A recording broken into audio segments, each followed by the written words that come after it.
In a small village, there lived a girl named Renu. Renu lived with her grandmother. Renu's family was very simple.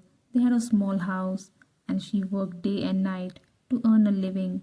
Although Renu lived a modest life, her heart was big. She was always ready to help others.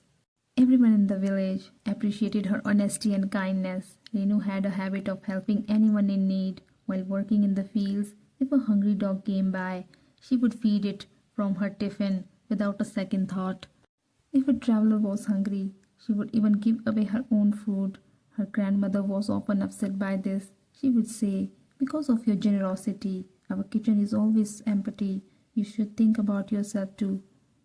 But Renu would smile and reply, "My dear grandmother, a hungry stomach is the worst enemy. If we can help someone, why shouldn't we? God sees everything." One afternoon, while Renu was resting at home, an old sage called out from the door. His voice was weak, as if he was very tired and hungry. Renu's grandmother heard him and muttered, "Now he's here too. Looks like the kitchen will be empty again." Renu ignored her words and walked toward the door. When she opened it, she saw the sage, thin, tired, his clothes dirty, and his face covered in sweat. Renu immediately invited him in. "Baba, please sit here. I'll bring you some water." She went inside and brought a jug of water and offered it to the sage. The old man drank it slowly and let out a sigh of relief. A sense of peace appeared on his face. The sage said, "I haven't eaten in 2 days. If you could offer some food, I would be truly grateful." Renu ran to the kitchen, but when she looked, there was only 2 rotis left, meant for her own lunch. Still without a second thought, she picked up the rotis and started walking back. Her grandmother stopped her and said angrily, "What are you doing? These rotis are for you. If you give these away, what will you eat? The sage can ask at someone else's house, but where will we go to beg?" Renu listened carefully, then said softly, "Grandmother, a hungry stomach doesn't wait. This sage hasn't eaten in 2 days. If we don't feed him, what will happen to him? God will make arrangements for us." Grandmother's voice was loud, and the sage heard everything, but he remained seated, waiting quietly. Renu ignored her grandmother's anger and walked to the sage and placed the rotis in front of him. "Baba, please eat this.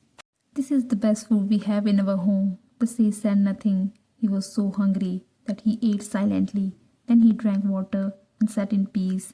After some time, when the sage stood up to leave, he called Renu, and from his bag he took out a shining golden bowl and handed it to Renu. Renu was surprised. "Baba, I can't take this. This belongs to you." The sage smiled and said, "Please keep it. Last week, a king gave me this bowl as alms, but I have no use for it. I was searching for someone worthy of it, and today I found you." He continued, "This is the result of your good deeds. Always remember, karma pays back everything. You help without expecting anything in return. Keep doing good deeds. God always rewards us when the time is right. Your kindness and selfless actions will bring peace and happiness, not only to you, but also to your family. Keep this bowl with you and use it wisely, but don't let it change your goodness. This bowl is just a symbol, a reminder that God appreciates good deeds." Saying this, the sage walked away. Renu stood there, holding the bowl, watching him go.